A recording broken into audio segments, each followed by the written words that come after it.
మరి మెయిన్‌లీ ఈ పీసీఓఎస్ ఉన్న వాళ్ళకి ఎలాంటి జాగ్రత్తలు తీసుకోవచ్చంటారు? ఇంకా ఎక్కువ కాకుండా క్యూర్ అయ్యేలాగా? యాహ్! అండి. ప్రాపర్‌గా ఈ పీసీఓఎస్‌కి సంబంధించి అంటే ఈ పీసీఓఎస్ నిర్లక్ష్యం చేశారనుకోండి, వాళ్ళకి కాంప్లికేషన్స్ ఎప్పుడొస్తాయి? ప్రెగ్నెన్సీ టైంలో వస్తాయి.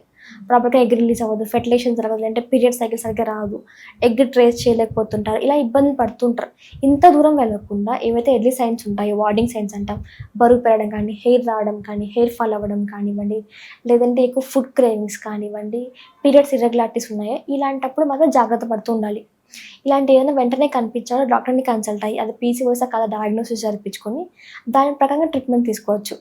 ఇంకా హోమియోపతిలో ఎలా ఉంటుందంటే ఈ పీసీఓఎస్ సంబంధించి కంప్లీట్ ట్రీట్మెంట్ ఉంటుంది. ఎలాంటి ఆర్టిఫిషియల్ హార్మోన్ టాబ్లెట్స్ లేకుండా. వాళ్ళకి సైడ్ ఎఫెక్ట్స్ ఏది ఉండవు యూజ్ చేసిన తర్వాత. ఇది అందరూ యూజ్ చేయొచ్చు. చిన్న పిల్లలు కానివ్వండి, లేదంటే మిడిల్ ఏజ్ కానివ్వండి, లేదంటే ఓల్డ్ ఉమెన్స్ కానివ్వండి, అందరూ యూజ్ చేయొచ్చు. దీంట్లో ఎలాంటి సైడ్ ఎఫెక్ట్స్ అనేటివి కామన్‌గా ఉండవు. సైడ్ ఎఫెక్ట్స్ లేవు. మళ్ళీ మళ్ళీ రాకుండా ఉంటుంది. ఇంకా మన బాడీ హార్మోన్ బ్యాలెన్స్ అయ్యేలాగా హెల్ప్ చేస్తుంది. ఇర్రెగ్యులర్ రాకుండా ఎగ్ కరెక్ట్‌గా రిలీజ్ అయ్యేలాగా, మెచ్యూర్ ఎగ్ రిలీజ్ అయ్యేలాగా, ప్రాపర్ హెల్తీగా ఉండేలాగా గర్భాశయం కానీ లేదంటే హార్మోనల్ బ్యాలెన్స్ తగ్గేలాగా కూడా హెల్ప్ చేస్తుంది.